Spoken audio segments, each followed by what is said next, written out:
Greetings, everyone. This is Cosmic Consciousness with Dr. Daniel Sage as your host.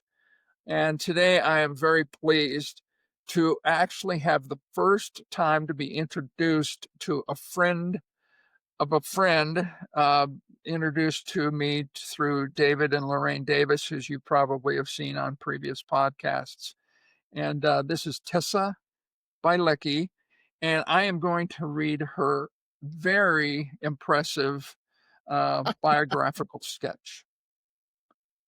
Tessa Bielecki represents three rich streams in the Christian contemplative tradition: Carmelite, Celtic, and the spirituality of the desert mothers and fathers. For over 50 years, she lived in a solitary wilderness hermitage in the U.S., Canada, and Ireland, in deserts, mountains, and woods. She was the co-foundress and Mother Abbess of the Spiritual Life Institute, a monastic community of both men and women for almost 40 years, left in 2005 and co-created the Desert Foundation, exploring desert wisdom and stories of hope and fostering peace and understanding among the peoples of the book, Jews, Christians, and Muslims. Tessa is a seasoned retreat facilitator, a 40-year veteran of interspiritual dialogue, and the author of numerous articles and several major works: Teresa of Avila, Mystical Writings, Holy Daring, Ecstasy and Common Sense, Seasons of Glad Songs, a Christmas anthology, Desert Voices, The Edge of Effect, and the Sounds True audio learning course, Wild at Heart, Radical Teachings of the Christian Mystics. Now living as an urban hermit in Tucson, Arizona, Tessa is both poetic and practical, known for an earthy mysticism grounded in the ordinary. She is currently writing a memoir and designing her own website.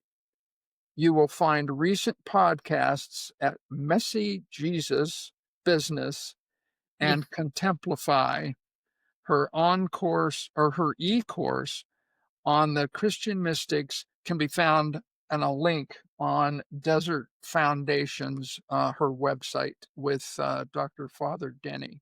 So that's pretty impressive. And I have read your three books on Saint Teresa of Teresa. Avila, and so Wow. we're gonna get into that because I have kind of a etheric connection there as well. But first and foremost, I want to ask you, how did you find, or how did this calling find you? What was it from childhood? Where did you come into this vocation? Definitely not from childhood. It was the last thing on my mind. I I majored in Russian in college and minored in French, and was extremely interested in international relations, the United Nations. I loved linguistics, the comparison of languages in the world and what you learn about people from their languages.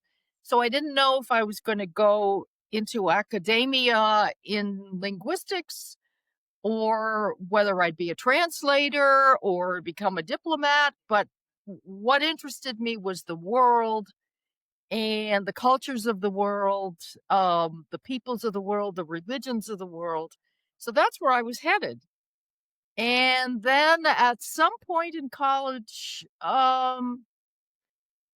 something happened, and I guess I want to say I was ambushed by Christ. I'd always been very dutiful. Religion was always important to me, but somehow in the beginning of my junior year in college, wow, it just became electrifying to me. And I didn't know what I wanted to do. I wanted to change my major to theology, but we didn't have one. Here I was in a Catholic college and we had no theology major. Um, What Catholic college was that? I went to it at the time. It was called Trinity College. It was a small women's Catholic college. I had never had Catholic education. I was a public school kid. And I think that's partly why my relationship to Catholicism has been so positive. I don't have horror stories to tell about Catholic education. And when it came time for college, I chose a Catholic college myself. I wanted, and you know, who knows where this came from.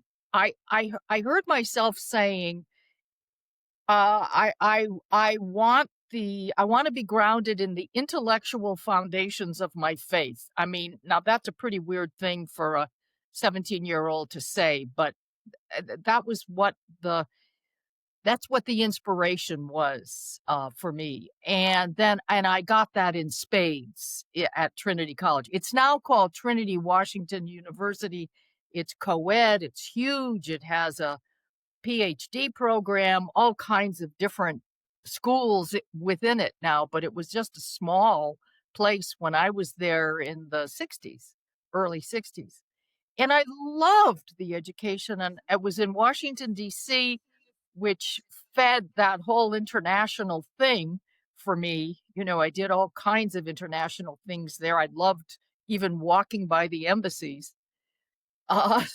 Uh, and going into supermarkets where all the diplomats went shopping and you could find food from all around the world. Um, so, you know, I've always had this interest in the whole world. Um, and religious life was just not part of my plan at all. Never an aspiration for me. Um, I never wanted children for some reason. I don't know exactly where that came from. I expected to marry, but I thought it would be some exotic guy and there would be no children, but some adventurous kind of life. And little did I think that how that would unfold for me would be um, in monastic life. But see, when I joined this when I met Father McNamara, Father William McNamara, who gave a retreat shortly after I had this kind of, um, it really was a conversion, you know, within my own faith that the mystical life just really blossomed in me. And he came to give a retreat, and it was a very powerful experience. It was my first exposure intellectually to the Christian mysticism. It in retrospect, I realized that my mother was a mystic and my whole upbringing was influenced by that. I also am uh come from a Polish American family, so all through childhood, I when I went to church, I heard nothing but Latin or Polish, which is and I didn't speak Polish. I learned some Latin. And I think that my mind was bypassed all those years so that there was something much deeper going on at a much more profound level than up here. And I think that was part of what um, predisposed me for mystical life. Anyway, so that changed everything. I heard this man speak, and it was uh, well, and what got me about him was the vitality. It wasn't so much the spirituality even. It was I had never encountered anyone this alive. And that was my prime value. I was my this remains true. My major value is vitality. Um and I see that as the heart of Christianity as well. Um I am not a scripture quoter, uh, but I will quote the only scripture I can say by chapter and verse, and that's John 10:10, easy to remember. Um, And Jesus says, I've come that you may have life and have it to the full. I think that's the essence of Christianity. That's the kind of Christianity I represent. And that was what interested me. And this man represented it. And I just said, I want what he's got. It wasn't like I felt called to monastic life because at that time, the Spiritual Life Institute had no form. It was basically an idea in his head, a vision in his head. It really didn't take shape until I joined because there was nobody except this one man. And then I went and I had certain gifts to bring, which kind of really focused on incarnating that vision in real life and real time and space. And so this whole community arose, this whole monastic life arose, but I didn't go to join a monastery. I went to follow someone who was really alive, and I wanted to be that alive. And everything else flowed from that. So that makes it a very different kind of vocation. So, and we were not typical. We were a very avant-garde community, making all kinds of innovations. That's a whole other story. So I don't know. Well, so then there is a big step or a small step from seeing this kind of charismatic vitality in a Christian form to deciding to be a monastic, to decide that is the vocation you want to follow. How did that Well, see, unfold? well, um, he was a Carmelite monk and he was, creating this, he had this vision of basically uh revivifying the Christian mystical tradition. He used he for me, contemplation and mysticism are the same word. He used the word, talked more about contemplation, which I did originally because I thought the word mysticism was kind of spooky, but I have reclaimed that, and I no longer think that's true. It happened very slowly and very gradually. And that's the only way that I could have adjusted to it because, we didn't. uh, At first, all we were doing was building buildings and um, creating a center because people would also come on retreat to our places. It wasn't just a community, you would come on retreat. So um we were building hermitages because we were this was Carmelite. That's I You mentioned I represent all these different streams. So that first stream would have been Carmelite. And what people don't know is that the original Carmelites were hermits on the top of Mount Carmel in Palestine. So when you say Carmelite, you think Saint Teresa of Avila and a bunch of nuns in the same building. That isn't how the tradition started. We started as hermits. The first Carmelites were probably ex-Crusaders. I like to think they were repenting of what they had done, a terrible part of Christian history. Um, and they went and built hermitages on the top of Mount Carmel and lived there as hermits. And we were trying to go back to that original form of life. And the reason people came to us on retreat was because they wanted solitude. So they came to live in a hermitage and spend a good part of their time alone. Um, so So that so was what. so that I get the sequence right, you go to this retreat with Father McNamara, and Right. then you join this kind of Carmelite community. So when you say the word "we," that means that Carmelite community that you felt like you had joined or became a part of? Well, no, when I say we, at first, it was just Father William and I. There was Uh-huh. nobody there. There was nothing happening till I got there. It was, a series of people over the years before I arrived who would maybe give a year of their life to help Father William, and then they would leave. So I was the first person to come and stay, and then another person by the name of David Levin came. I went in 67. David came in 68. So we go way back. And now he lives across the street from me here in Tucson.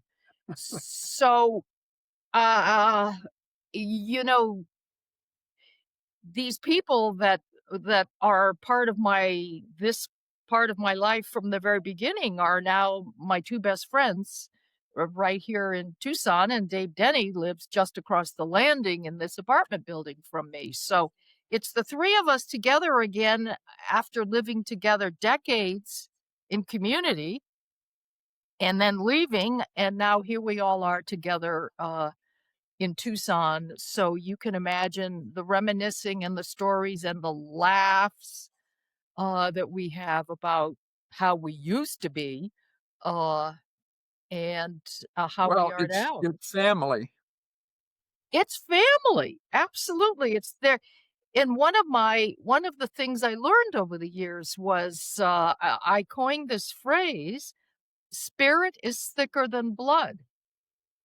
When you are bonded with someone spiritually because of sharing that kind of life together, that's far more powerful than your family ties of blood, where you're not sharing the deepest values necessarily, you're just sharing blood.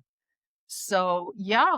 um and there's a fourth person who lives in Nova Scotia because we also had a place there, and she was with us for years and now lives in Nova Scotia, but she wishes she lived in Tucson. So she comes twice a year for extended periods, and then we're a foursome, and then it's really fun. So to So kind of finish out or flush out the rest of your college and Carmelite connections at that stage of life, you graduate, you have a degree in Russian, or yes, yes. So I but you're still graduate. Yes, I graduate. I have this BA in languages, and I worked for a year in government in Washington. It just wasn't. Father William wasn't even in the Spiritual Life Institute at that point. He was away teaching somewhere, so I waited a year, and then I went. And then bit by bit, people started coming to join, and we took on this monastic shape bit by bit. So at first, like, we didn't have a chapel, we had no place to pray together. We didn't pray together. We built a chapel, then we started praying together, then we designed what in monastic life is called the orarium, or the order of the day. So it was slowly, slowly, slowly taking on these forms. And what I find fascinating is this is the 60s. So it's that wild, wonderful time. And in the Catholic Church, it's this Vatican II, mhm. which is when Pope John the 23rd, the image is he threw wide open the windows of the church and finally let in some fresh air. So all these new exciting things were happening. And there was all this liberation in traditional religious life where nuns were taking off the habit, people were not getting together anymore for prayer, the structures were being let go of, and simultaneously, we're taking them on out of free choice, questioning what was the value of these to begin with, and does this make sense for us today? And so in a very conscious a very thoughtful way, we would take on these forms that other people were letting go of, and to us they were very meaningful, but we had new ways of looking at them. So for example, I think I think nuns would not have thrown out the habit if they had worn it the way we did. We wore it for prayer. We did not wear it when we were working or playing volleyball. It was a formal prayer sign, not um it wasn't a trap or an Mhm. impediment. And I think that's why it was so fresh, Yeah. is because it was a free choice and we thought it through. It wasn't an accretion from centuries that was imposed on us from the outside. We chose from the inside to take on these forms. And it was very meaningful. So, at what stage do you encounter Saint Teresa of Avila? Well, I know of her right from the beginning. I know of her because my birth name is Teresa. So I knew who she was, but there's two Teresas in the Carmelite tradition that we jokingly call them Big and Little Teresa. Teresa of Avila is Big Teresa.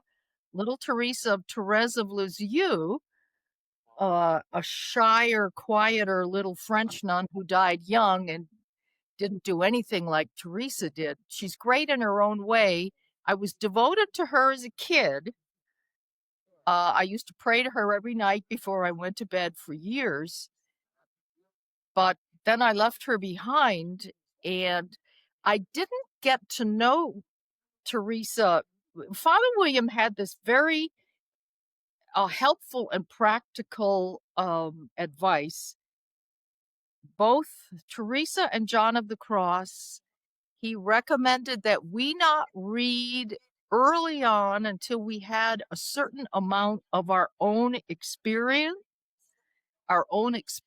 of God in prayer, and then we would read these great mystics, and what they were saying would make more sense. Otherwise, it would just be a kind of abstraction that was not part of our own experience. I think that was very wise. So I did not read Teresa. So I would have joined in 67. I didn't read her till the late 70s. Mm. Really got serious about her in the early 80s, and then started writing about her. I was actually giving talks about her in the 80s, which is partly how the books came about, as people heard the talks. Like Holy Daring is based on tapes that I did, talks that I did on St. Teresa, and somebody heard the tapes and said, turn this into a book. So then I really started writing about her in the 90s.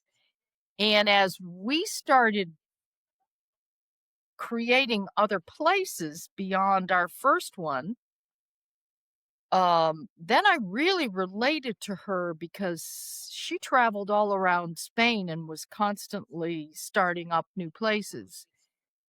And it was that aspect of her life that I really related to because this was a very demanding and exhausting part of my life. So we had a place first in Sedona, Arizona, and when I say Sedona, this is going back to the 1960s and 70s when it was a pristine desert. No one lived there. No one had discovered it. There were less than 5,000 people in the town. You go to Sedona now, it makes no sense to think that we had lived there. Where we lived is now a golf course. Um, so we started there, but then we did a second place in Nova Scotia, Canada. And then when Sedona went nuts, we had to leave there. We moved to Colorado and started another place. And then in the 90s, we started one in Ireland. So, we built a new center every 10 years. And a huge part of my life was just work, work, work, creating these places for other people to enjoy. In a very real way, I feel like I didn't really get to live the life until I left, and I'm living that life more authentically now, I think, than I ever did in terms of the solitude and the leisure of it. So, for example, we not only took vows of poverty, chastity, and obedience, but at some point we added a vow of leisure. But I felt hypocritical about it because there wasn't a lot of leisure. We worked very, very hard, which is what the creators and pioneers and innovators do. You don't get to enjoy as much what you're creating as the people who come after you. Yeah. So anyway, Well, this is you I'm mentioned getting Sedona. I mean, this is just a little footnote, and sometimes I talk in footnotes or ask questions in footnotes. yes. Well, But no, please. what is the connection of the Carmelites and the Church of the Cross that is Oh, there the in church, Sedona? Chapel of the Holy Cross. Oh, that's Chapel of the Holy that's Cross. partly that we were the administrators of that place for the first 10 years of the Spiritual Life Institute. That's a whole other story. And we lost that in 1972 when it reverted to the Diocese of Phoenix. There was a whole political big hairy mess there. The worst thing about it was in those early years, there was a very controversial crucifix hanging in that chapel, which looked like it looks like Christ had suffered the atomic bomb in Hiroshima. Okay. It was very startling. Actually, if you go on my website, tessabielecki.com, there's an article let's see, I think you'd have to access it through the desert category. It's called The Scarred Saguaro and the Atomic Christ. And I saw a saguaro here in Arizona that had been through a fire. I had never seen, it was totally burned and had survived this fire. And I saw it, and it reminded me of this atomic Christ in Holy Cross Chapel. The amazing thing is, Dave Denny was with me, and he saw the same thing, even though we didn't say it out loud to each other. And when I later showed David Levin that same photo of that saguaro, again, never said it, he said, "Wow, that looks like the atomic Christ in Holy Cross Chapel." So I wrote a whole article about it with a photo of the burned saguaro and a photo of that original crucifix, which was taken down. It was a very controversial work of art and magnificent, terrible to look on, but it was such a reminder of what we're capable of, what we have done in this world, and what we can still do and do. What year was it taken down? It would have been around 73, and it was taken down and cut in pieces and buried somewhere in the Mojave Desert. Mm. Uh, and by the woman who had originally built that chapel and commissioned that crucifix, that Christus, which apparently she always hated. And now what they have up there is this glitzy, pretty thing that I went to see it once because I just wanted to see what they had done. And it's just, another ordinary image instead of this one that was so powerful. And so that's the Christus that I, prayed before, and we celebrated mass before for 10 years. I have a personal um, spiritual anecdote about that. We were taking our family and another family that were friends of ours to the Grand Canyon. And we stop in Sedona. I walk into that chapel and I have this knee buckling, overwhelming sense of power, emotion. I'm stopped dead in my tracks. And our little kids are running around and going in.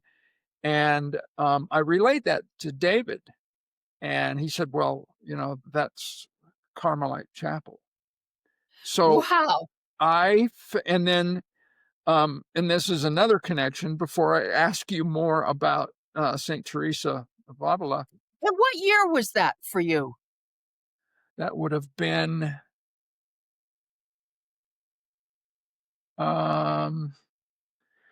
early 80s. No, probably mid 80s. The So, mid was there 80s. anything hanging on that? Was there a body of Christ on that cross at that I time? I do not remember. I remember the I don't think there visuals was. of looking out. I'm in the foyer. I can barely get through the foyer Yeah. because Yeah. I am just overwhelmed. Yes. And I felt like I needed to be away from family. And of course, there were a bunch of other tourists and stuff moving in Yes. to sit in the pews and all that kind of stuff. But I just, obviously it still stays with me. But so You then, see, even just that cruciform shape of the building, the architecture of the yes, building itself was powerful, which is, I think, what was affecting you. yes, yeah, Yeah, because I and think there was no corpus on that cross at that time. It yeah, took years before that happened. yeah. Well, and this is just another little footnote into this whole Saint Teresa of Avila that um, I, in my ethics courses, would show the documentary on Mother Teresa that was put together by the Petries. And I don't know if you've seen it, but there's virtually no dialogue. The only dialogue that exists in it is Oh, by Sir Richard Attenborough at maybe the midpoint. And it's just a camera following Mother Teresa around the world as, the missionaries of charity do their work. And so when our daughter was born, we named her Jill Teresa Sage aha, nice without the name. H, named after her. Well, in the last year or two, um, based on some of my recollections of that class of devotion, theology of devotion with Harvey Potthoff at the Isla School of Theology, I always had St. Teresa and St. John of the Cross, Meister Eckhart, and some of the iconic mystics of the Christian tradition. And it came to me that I believe the reason I helped name her Teresa wasn't because of Mother Teresa, it was because of Ah, Saint Teresa. yes. Well, she's extraordinary. So tell me, I'm reading your books, and I read The Interior Castle after it came to me in one of my devotions that, our daughter was named after Saint Teresa and not Mother Teresa. Read to The Interior Castle. And by the way, the one thing that just profoundly stays with me about that is you don't meditate, you don't do these devotions in order to have some mystic transcendent experience. It's Yes. union with God is fine and dandy, but you do this to become a better person. Yeah.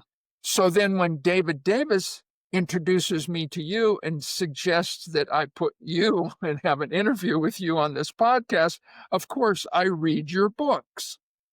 And what struck me about St. Teresa is she's kind of like this flamingo dancer nun, Yeah. monastic, um, kind of sassy in some ways, maybe even. Absolutely. So That's yeah. So tell me your experience with her and how that's unfolded. Well, and it relates to what I said at the beginning. See, what attracted me again, of course, because we share the same name and I'm trying to grow as a Carmelite and she's Carmelite. So naturally I look at her, but what blows me away about her is her vitality. She's really alive. And we know more about how alive she was because she just put it all out there in her writings. It's not all cleaned up the way stories of other saints are.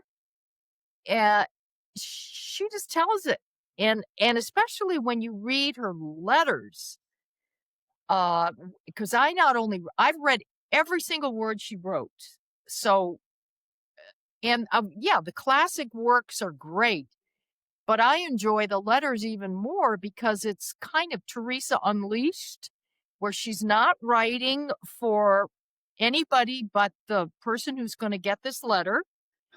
And so she says all kinds of things. So, like, I love how much she talks about food, how excited she gets about somebody sends her oranges and she's never seen an orange and she's so excited. Somebody sends her a coconut from well, I don't know if it's Africa or the New World. She's never seen a coconut. She's all excited. Her brother sends her incense from South America. And I loved all that. What I appreciated that you wrote about as well, and from some of her letters, is family can drive you nuts. Oh, You know, yeah, absolutely, absolutely. She had great difficulty with yeah, her family. Yeah, a and saint so who what has I and trouble with her family is a really remarkable thing. yeah, see, she's just so honest about all that, and no other I've I don't know of any other saint who was quite so open, and there's also a passage I quoted at length in Holy Daring, I forget where it comes from, but she talks about, like, all her weaknesses and how she'd like to be courageous, but some days, she just can't even get out of bed, and some days she's just so angry she wants to eat everyone up. Well, the saints don't normally tell you those things, but she does. So I was very drawn to her humanity, to her vitality for sure, and then she's just an amazing model of that kind of mysticism that we call bridal mysticism, which is where your relationship with God is like a spousal love relationship. Um, and that would be my path. Um, well, part of it because it's bigger than that, but, so she's very articulate about that, very, very beautifully expressed, although Saint John of the Cross's poem, The Spiritual Canticle, is like the best example of this bridal mysticism.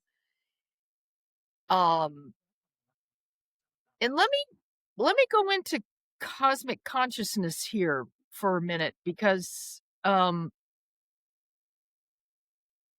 just have read Cynthia Bourgeois' book on Thomas Keating, the founder of the Centering Prayer Movement. Do you know Thomas Keating? Mhm. Okay. I suspect that some of the people who listen to your podcast do. Well, I've had this kind of challenging thing going on with Thomas Keating for years. Let me be as brief as I can. He uses the phrase unity consciousness. Mm. This is how he ended up in his life, the last 5 years of his life. He is very critical of the Carmelites, of St. Teresa and John of the Cross, and of this bridal mysticism, or what is known as um darn, what's the phrase? Mystical marriage. Okay. And he says, quoting someone by the name of Bernadette Roberts, but I don't want to get into Bernadette Roberts. Let's just stick with Father Keating because he says this too. And I feel like he doesn't understand mystical marriage. I'm not sure he experienced it because, like any love relationship, this is doesn't end in dualism. The language of love sounds dualistic. I love you. It sounds dualistic. The experience is not. The experience is of unity consciousness. I mean, people who really love one another understand this. And that's what the experience of mystical marriage ultimately is.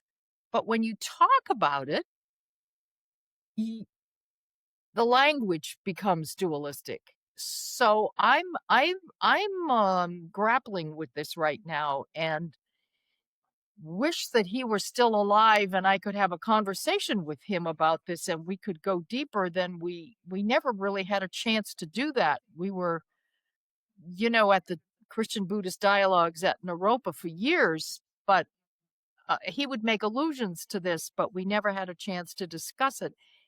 And it bothers me because I feel like there's a kind of putting down of, certainly Bernadette Roberts does that. She says this is a lower level and we move beyond this. Just the whole the discussion, the use of levels, I think, is completely out of order here, or the use of stages. Even though Teresa, she goes through 7 mansions and she's talking about stages, she's talking about growing, and there is movement and there is growth, but it's all kind of mixed up, and it's more various structures of experience, not levels of experience. I So once we get into levels, it's very dangerous territory. I was And just this is kind asked of to on my mind right now. no, let me see if I can help flush this out a little bit because I have a couple of things rattling around. I've had a couple. In fact, these were connections with Community College of Aurora. The guy that hired me was qualified for MAID, medically assisted induced death. I guess that's what the acronym stands for. So drink the hemlock, and he's gone. And so I am now having these Tuesdays with Maury with a colleague who is going through something similar. He's had Parkinson's for a number of years, and we talk a lot about he's become familiar with Thich Nhat Hanh, and I've dusted off a number of my Thich Nhat Hanh books from a number of years ago. And so when we're having these conversations about nearing the end of his life, he said he's begun to feel like he's losing himself. And this is what our previous friend said, is that you've got to let go of yourself, that there is this merging and there is this synthesis.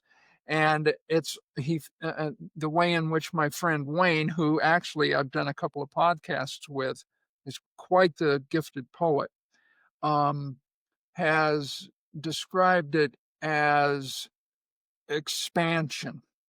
This, Uh-huh. so you lose yourself in this expansion, and Yes.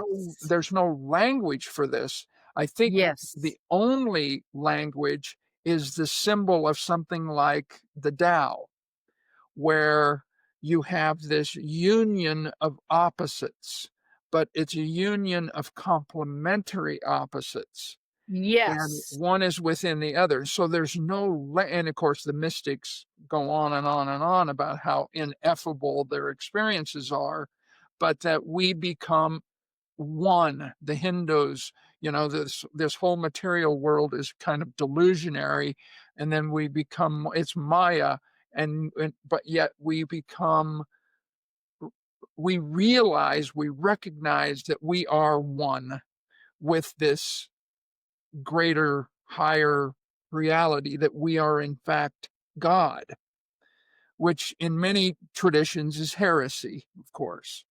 Yes. So I don't know how you do put language to that when someone is in material experience of this duality, and we are trapped with dualistic language. It's virtually impossible to describe ultimate union. Yes.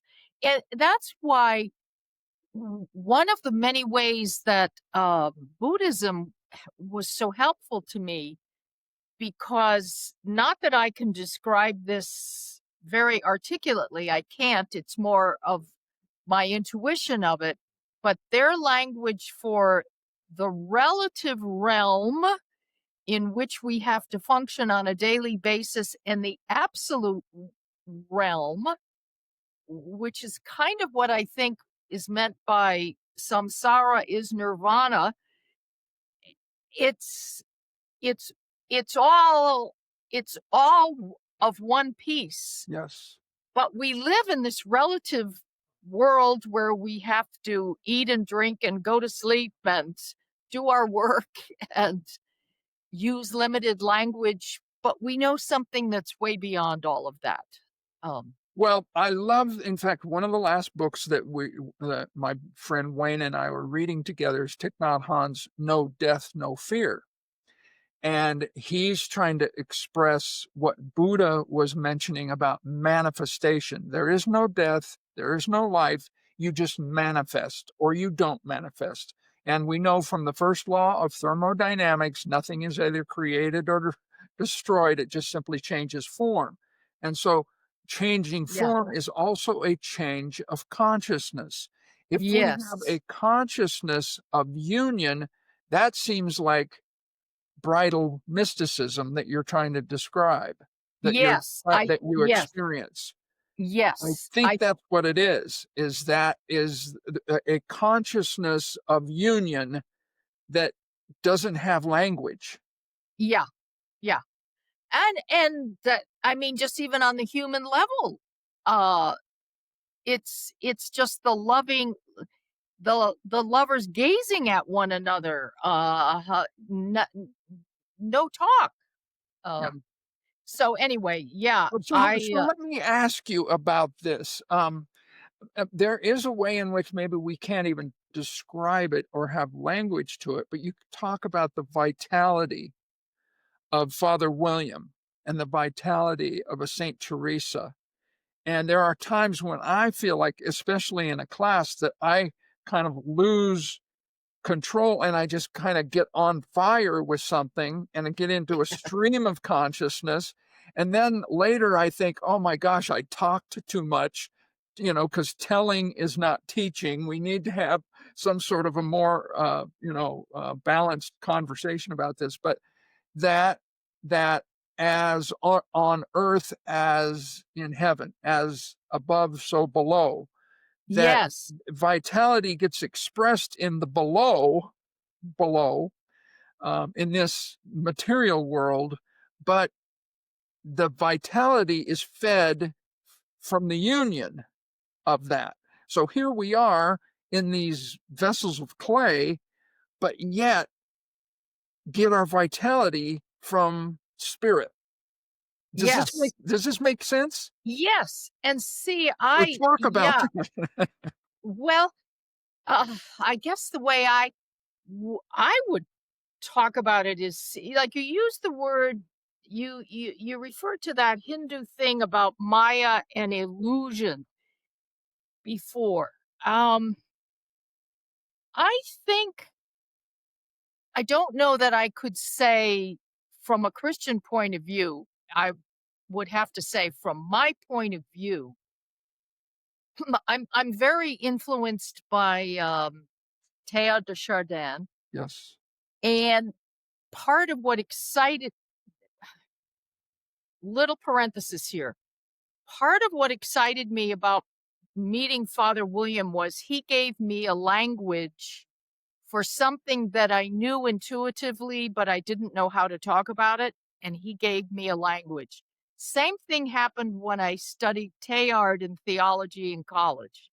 He gave me a language for something I knew, but I didn't even know I knew, and I couldn't talk about it.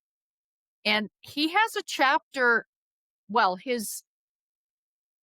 the phenomenon of man, that's Yes. beyond me. I can't deal with that one. The big influence for me was the Divine Milieu, that book. And he has a chapter in there called The Spirituality of Matter, where he talks about how there is no distinction between matter and spirituality, matter and spirit. And that would be my experience. That would be from an early age. And then that just grows deeper and deeper through life. And he has a very beautiful prayer in which he talks about the sanctity of matter. He's like kind of almost praying to matter, and he's talking about how the virtue of Christ, again, now see, this is from a Christian point of view, has just poured into matter, which is really what the incarnation of Jesus is all about. So the Godhead takes on flesh, takes on form, takes on matter. All of it is God. So I would, I'm not one of those Maya illusion people. Yeah. I'm the cosmos is God. This, and So in God is fact, so poured into this, and we have access to God through all of this. We experience God through all of this. and that So would seem, that's yeah, the earthy mysticism. that seems to me to be what trips up Protestants with Mass, that transubstantiation or consubstantiation fights. That for the Catholics, it's right here, right now, and Yeah, real. yeah. Yes. Well, Well, I, and the Eucharist is just, I mean, that's a whole other thing, but that's like a concentration of what's going on all the time. yes, And what it's supposed to do is wake us up to the all the time, not divorce us from the ordinary everyday matter and, you know, idolize the Eucharist. yeah. That's a Well, I am on board with all of it. This is what I was looking for, is clarification, because Harvey Potoff, who I told you is, a real yeah. mentor of mine, he was a student of Alfred North Whitehead. And so, of course, I'm a student of Alfred North Whitehead, process philosophy, process theology.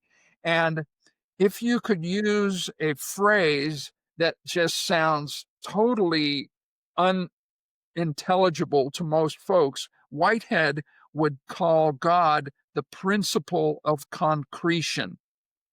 The Ah, principle of concretion is the coming together of things in a processive, dynamic, relational way. Harvey took this highly inaccessible language of Whitehead and made it accessible to laity. His magnum opus kind of is his book.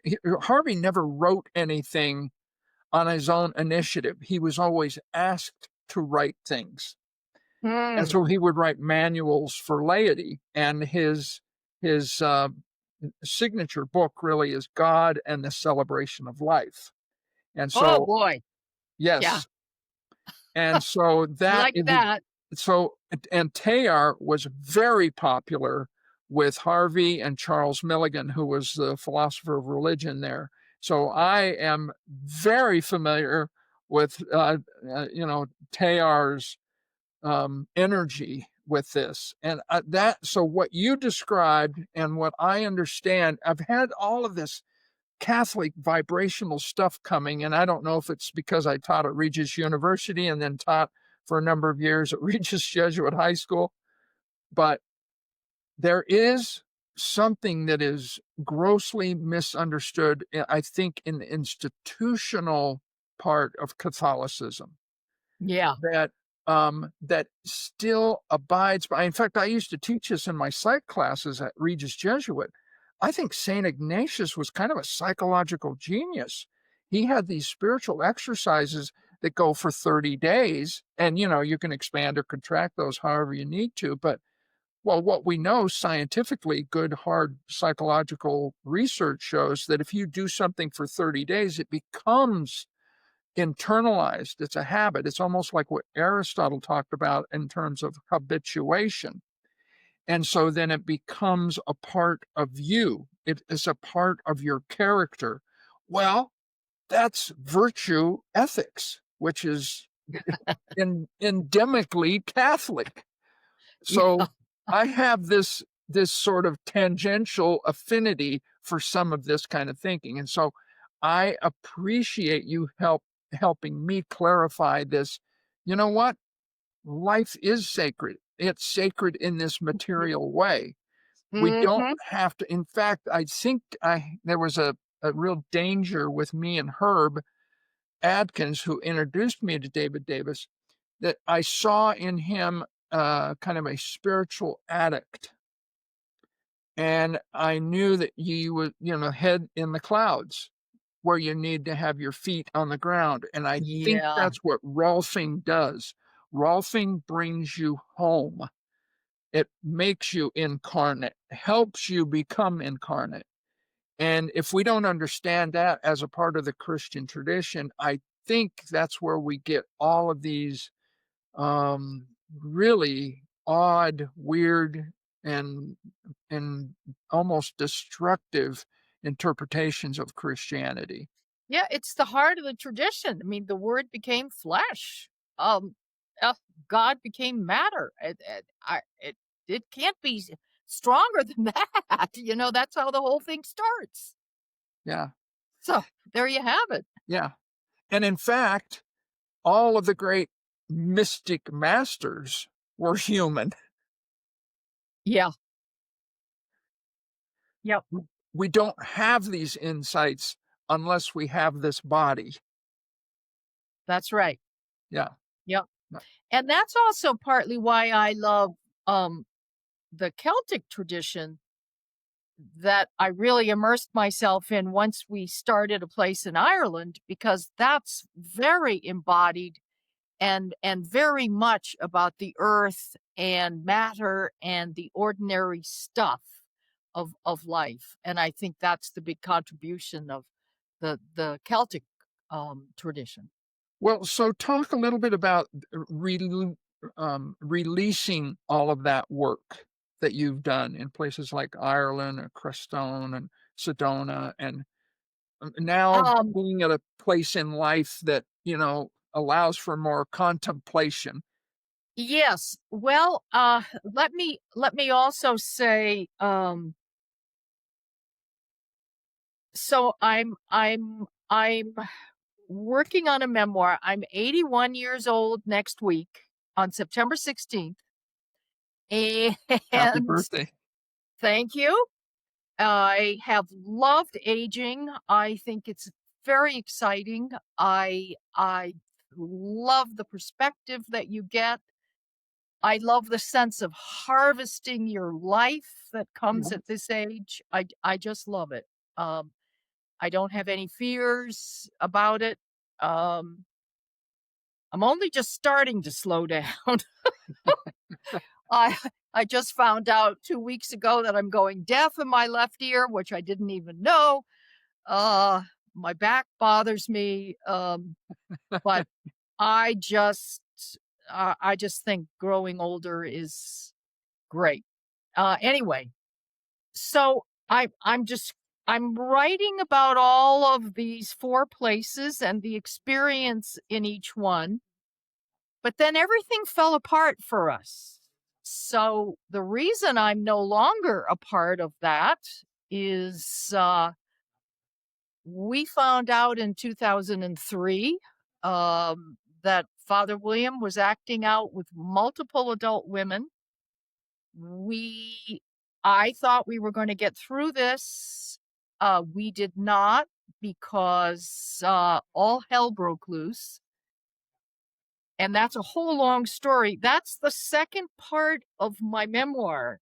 I call that part Breaking Down, Breaking Open. I was actually diagnosed with PTSD at this time. It was very serious. I was dysfunctional for a very long time, and it's been a huge process of healing. And part of the reason I focus on this in the memoir, I think it's so important for people to understand. I came to understand pain and all this suffering as a rite of passage.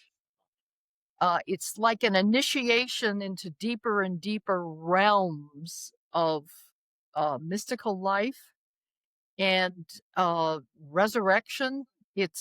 I wouldn't trade it for anything.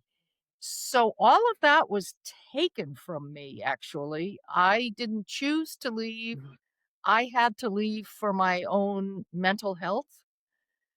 Um, I became a scapegoat in all of this. It's a messy story, and we don't need to. This isn't the moment for it. It's too long a story, but I'm really going into this in the memoir as a way of encouraging people that it doesn't matter how dark your life gets. I mean, I lost everything. Um, I lost Father William. I lost my community. I lost friends. I lost these places. I lost who I was at that time. Uh, I didn't, I didn't know who I was anymore. A friend, much later, a friend said to me, "Well, who are you without the Spiritual Life Institute story?" Well, that's part of what the memoir is about, is just, you know, becoming myself beyond the past, uh, through the past and into brand new life. So it wasn't something I chose, and I had to go through hell to get to where I am now. I love that Winston Churchill line, when you're going through hell, just keep on going. I would have slugged you if you said that to me at the time. I remember one of Dave's therapists said to him, "You know, Dave, there's going to come a day when you're going to recognize the gift and the pain." And Dave was ready to beat him up, and that guy was absolutely right. These things are gifts. You don't say it at the time, because if you can, then you're not really suffering it. Um, but you come through it. So the beauty of all this is that I haven't lost any of it, because it's all a part of me and it all lives in me, and it's not past, it's now. So every one of these places, every one of these extended life experiences in these wondrous landscapes where I lived are now me. And that very life that I lived then, I am still living. I am still living out of all of those values. I'm still living the same practices as much as I can, even though I'm not doing it in community. And everything has been given back uh, in brand new and better ways. I wouldn't trade it for anything, which is why I want to encourage people to be just to put one foot in front of the other and keep going. Um, because you get to the other side and it's wondrous. It's absolutely wondrous. So, as you're going through hell, what do you see in retrospect as the resources that help you get through it? But also in retrospect, it probably felt like you didn't have any resources. Oh, absolutely. I had So nothing. so can you reflect on that a little bit? Talk about that just a Yes, little? yes. Well, I think, so part of what I am writing about this in the memoir. So what did I do to get through this? What did I do to heal? And of course, it's all paradoxical because some days I wouldn't be able to get out of bed and all I did was stay in bed all day long and sob. Other days I would force myself to get up and put one foot in front of another and do things. Uh some days I I couldn't talk, I couldn't see anybody, I had to be all by myself. Other days, I would make myself, reach out to a friend and go connect with somebody. Some days, I'd eat too much, other days, I wouldn't eat enough. Sometimes I drank too much, some days I didn't drink enough. So and it's this arduous process of trial and error and what works and what's best in the moment. And it's never the same, and there's no recipe, and there's no formula, and there's no prescription. It's just this grueling uh hanging on. And also, so people will say, well, did you lose your faith through all this? Are you kidding? No. The ultimately the way I got through it, well, I used to say I got through it by clinging to Christ on the cross, but that wasn't it. It was Christ holding me on the cross. Uh, and I would say that this period, in retrospect, was my strongest and most uh, intimate mystical life. Uh, a kind of a passion and a level, a quality that I haven't experienced since. Now everything is calm and plain in a wonderful way, which I love, because I've had a lot of drama in my life. But that that experience was my most profound mystical experience. Was just being held. So there was there was no way Christ could come in to rescue me on a white horse like a shining white knight because he was in it. We were together. This was talk about union. He was in it, suffering with me. That's the amazing thing about that kind of union.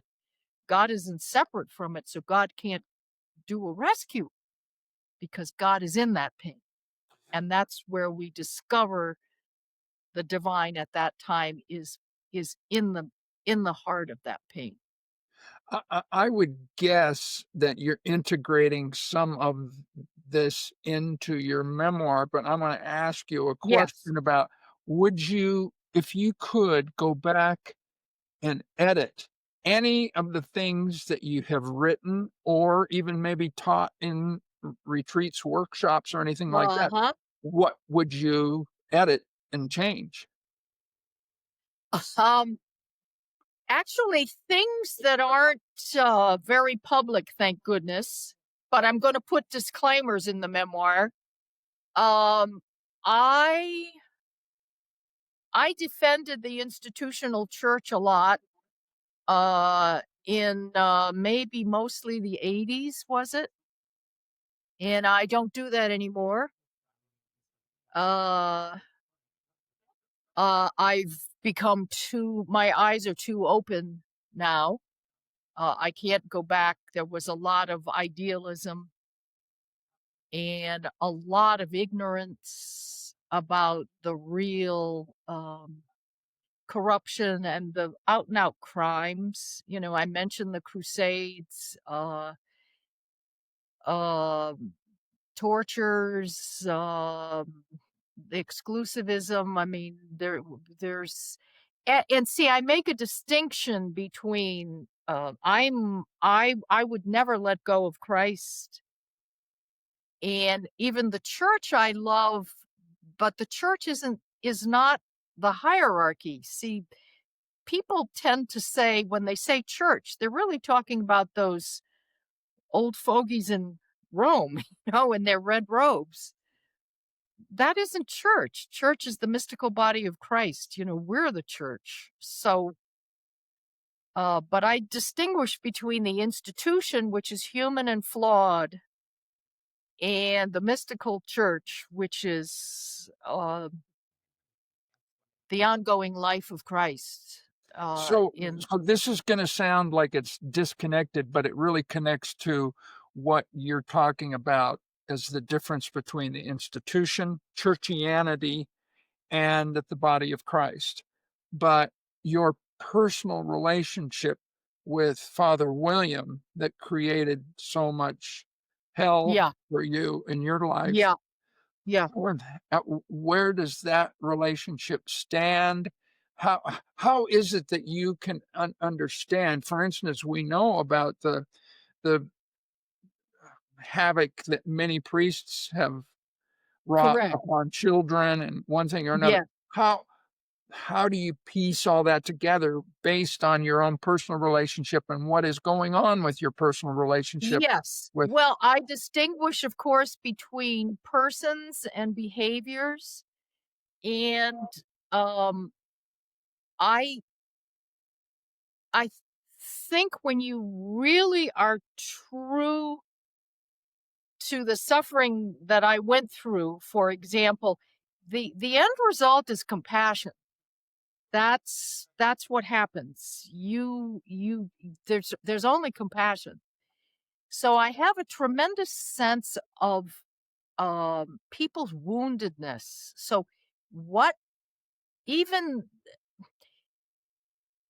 the bigger wound for me was not so much what Father William did, it was then what the community did to me and how the community fell apart. That was the real shocker. I mean, it was bad enough, the Father William thing, but I thought we were going to integrate that and move on.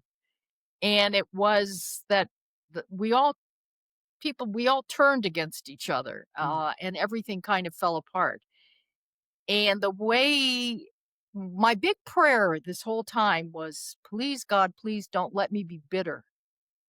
And so I am not bitter. I have anger, justifiable anger at injustices, but no bitterness, and mostly compassion and a sense of, well, how were people wounded that led them to do what they did?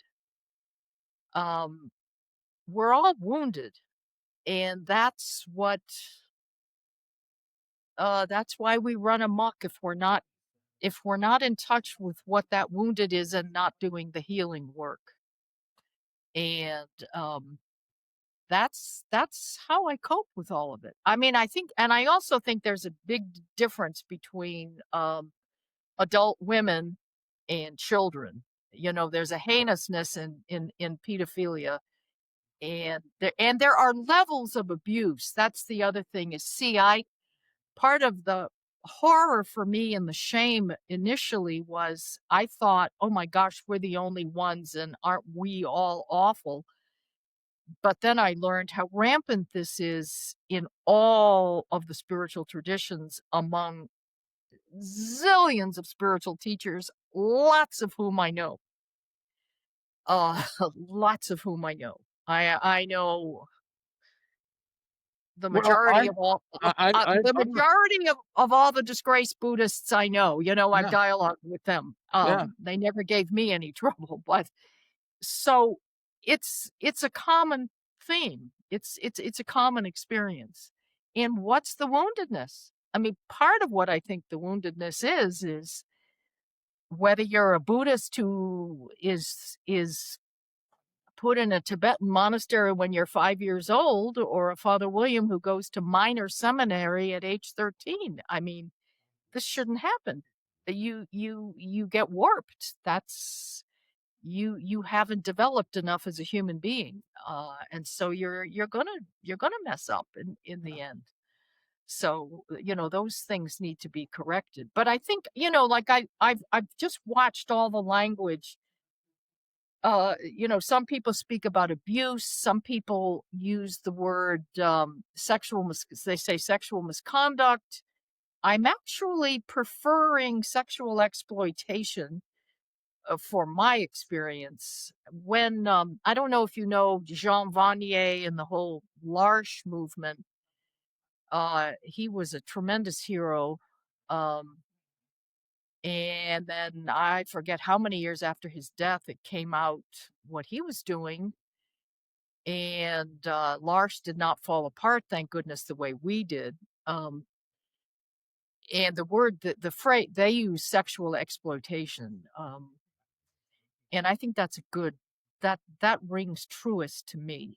Um, is exploitation. I actually feel more exploited by Father William because he abdicated responsibility as the father of the community and the co-founder, and so I was kind of doing everything. That to me is a bigger abuse than anything else. Exploitation. As hmm? It's exploitation. Yeah, that's exploitation. Yeah, Yeah. and there's a sexual component too, but it was more this other, like the fact that we had all those centers, we never should have been that overextended. I mean, that's why we had no leisure. We were just constantly, we were like building an empire, Mhm. in retrospect. Not that I regret any one of those places because they were all incredible, and I wouldn't have wanted to miss any of them. And the effect we had on the people who lived where we were. But, yeah, that there was a kind of I would never do it again. Of course, that's what we learn. We know what we'll never do again. And a lot of lessons we learn too late, but thank goodness we learned them. Um, so I But you're in I a good place in life now. oh, I couldn't be happier. I feel happier and more creative than I ever have in my life, having been through this terrible thing. And I wouldn't be where I am if I hadn't been through that terrible thing because talk about disillusionment. I mean, that's what it was. I was, I had all kinds of illusions about practically everything you think about myself included, and see all of that falls away. And then what comes is liberation and freedom. And we all want that, but there's a price to be paid for that. Yeah. It doesn't come easy. It costs a lot, and I think the price is worth it. Yeah. I would want to encourage, no matter what you're going through, go through it because it's worth it. I have these conversations about, I mean, the individual hell that sometimes we go through that I dealt with, even with, clients as a psychotherapist. Yeah, I that's partly why I wanted to tell you this because I knew as a psychotherapist you would get this. Yeah, yeah. Well, and anybody listening, I think will understand too, because one of the things I struck me, um, is right after Trump was elected in 2016, I had a spike in clients wanting Oh, to sure. know what's going on environmentally. And, the pandemic, I basically closed my office and, that was that. But I'm still in circles of people that are feeling personal trauma about what's going on collectively. Yeah, And and this may seem a little cheesy or a little sappy, but I say, we are in order to have a beautiful garden, you just got to have some compost. yeah, And this is a time of composting. And yeah, things may get worse, but they will get better. And they may get yeah, worse before they get better, but they will get better. And yeah. I believe that. Yeah, I have this sense, and I call it God. That is what and who the force, principle of concretion, whatever is. It's Paul's call upward. if things are, we're not in control. We can do Mhm. what we can to contribute, but there is an unfolding that will lead to, you know, uh, better things and beautiful things. But we have to have some compost in the meantime. Yeah. And yeah, I recommend also I I don't compost anymore because I'm in an apartment, but I composted for decades and it's a great teacher. It's a very great teacher. Everybody should do compost at some point so you see the life that comes from all that death and all that rot. Yeah. It's a wondrous thing. I love compost. I'm glad you brought up that image. Well, I've got an art on my website.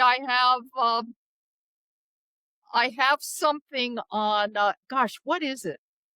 What do I call it? I can't remember what it is, but it's in the section on Lent, Easter, and I talk about Ash Wednesday in the compost pile. So, ashes and death and composting and the new life that comes out of all of that. So I love yeah, compost. good.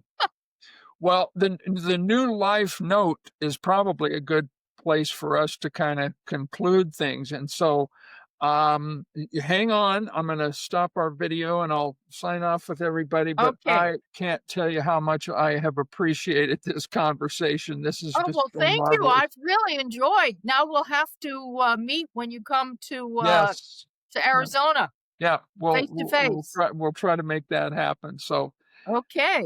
thanks everybody. Until next time, this has been the Cosmic Consciousness podcast, and I'm your host, Dr. Daniel Sage. And thank you. Many blessings to Tessa Bielecki for being with us today. Thank you, Thanks. Daniel. It was great.